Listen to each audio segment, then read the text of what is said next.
भैया मोदी जी कहते हैं मेरा शोषण हुआ है, ये कैसे हुआ आप बताएं।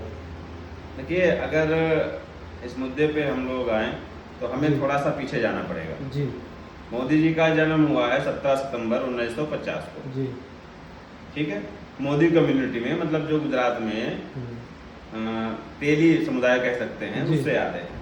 लेकिन 1949 में जब मोदी जी पैदा हुए, जी। एज असामान्य कैंडिडेट पैदा हुए, जी। क्योंकि जो मोदी समुदाय है, तत्कालीन गवर्नमेंट ने, कांग्रेस गवर्नमेंट ने 1994 के आसपास, अगर हम गलत नहीं है, जी। जी। 25 जुलाई 1994 के आसपास, जी। हाँ शायद यही डेट है, हाँ। इसमें जो मोदी समुदाय है उसके साथ में अन्य कई भी जातियां, अच्छा। जिनको सामान्य वर्ग से ओबीसी में डाला गया। जी। ठीक है। जी। सेंट्रल गवर्नमेंट में जो है, भारत सरकार ने 2001 में जी। मोदी कम्युनिटी को ओबीसी में डाला है। जी। अब प्रश्न यहाँ पे ये उठता है कि 2001 में जी। मोदी जी मुख्यमंत्री बने जी। पहली बार। जी। एक 50 साल का व्यक्ति जी। जो पहले सामान्य वर्ग में था, जी।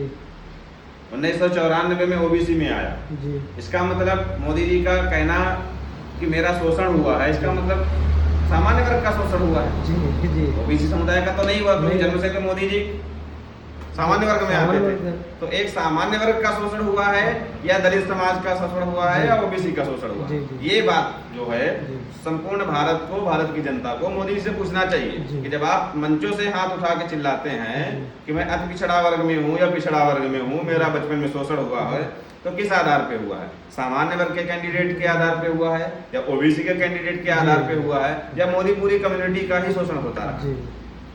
ये प्रश्न भारत का हर नागरिक पूछता है, और हमारा जन्मसिद्ध अधिकार है कि जब आप खुले मन से 50,000 लोगों के सामने झूठ बोलते हैं कि मेरा बचपन में शोषण हुआ है, मैं ओबीसी समुदाय से आता हूँ, तो किस आधार पे हुआ? सामान्य कैंडिडेट या फिर ओबीसी कैंडिडेट?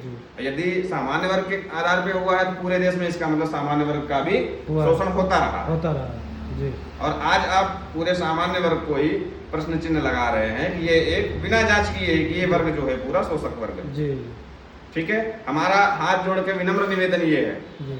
हमें जितने भी लोग देखने वाले हैं या देख रहे हैं, सबसे हमारा विनम्र निवेदन है कि ये प्रश्न पूछना चाहिए कि आपका जो शोषण हुआ है किस आधार पर? धन्यवाद। जय श्री राम।